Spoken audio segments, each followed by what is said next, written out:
Howdy out there, everyone.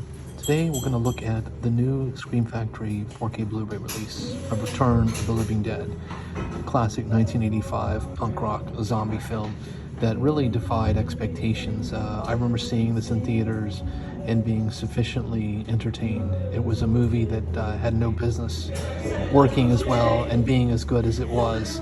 And I think that it's one of those movies that has aged very well over the years. It's a flick that's just got a great sense of humor about itself, and also features some interesting and very talented character actors.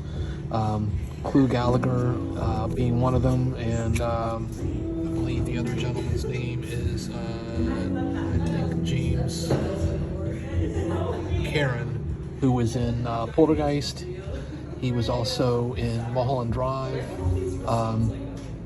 Really good character actor, and in fact the first 10 minutes of this film are some of the best. It's got a great opening act that puts you right into its world, and does so with a degree of, you know, insouciance and just mirth, despite the fact that it ultimately is a horror movie, and a pretty effective one at that. I mean, there's some genuine scares. Of course, this is the slipcase, and what a great piece of cover art there.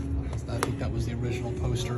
And then you can see, of course, the special features, which are aplenty. This release is based on a new 2021, I believe, 4K scan. So this is a new scan. I know that Shout Factory, Scream Factory released a version of this, I think back in 2017. That was an older scan. This is a brand new one, and it looks really good. I mean, is it gonna blow your socks off? No, but it's surprisingly effective. Now, of course, this is the 4K Blu-ray disc, which again looks and sounds great. And this is the Blu-ray disc with the new transfer as well.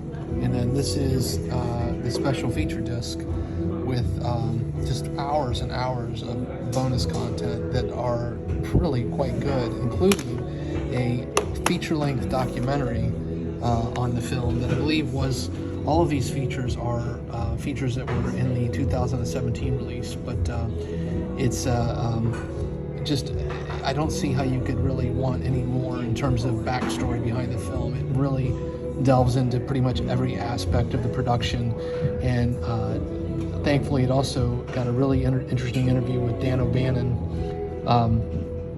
who sadly passed away a little after that. And it seems as though there was a measure of contrition in his voice. I think he recognized that he was pretty difficult to work with, and basically said, look, I should have delegated. I should have, you know, allowed the experts who were working with me to do their job, and I think that's commendable.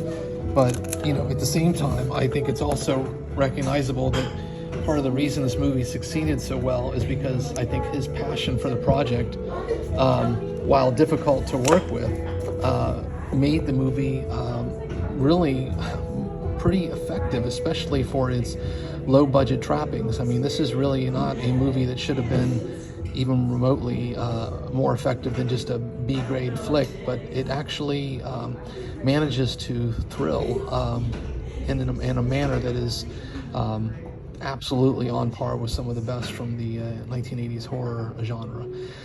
So I would just say that if you've not seen Return of the Living Dead, do yourself a favor and watch it. And if you have, revisit it, especially this new 4K Blu-ray release, which looks terrific.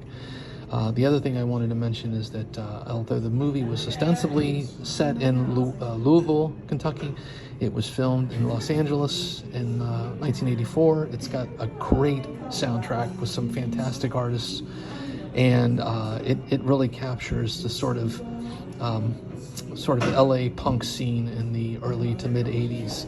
I would put this one alongside Repo Man as excellent time capsules in that regard. I just wish they would have admitted that they were filming in LA, because it was clear that's not Louisville. But apart from that, just hope everyone out there is well. Please do take care, stay safe, be kind, and keep watching good cinema.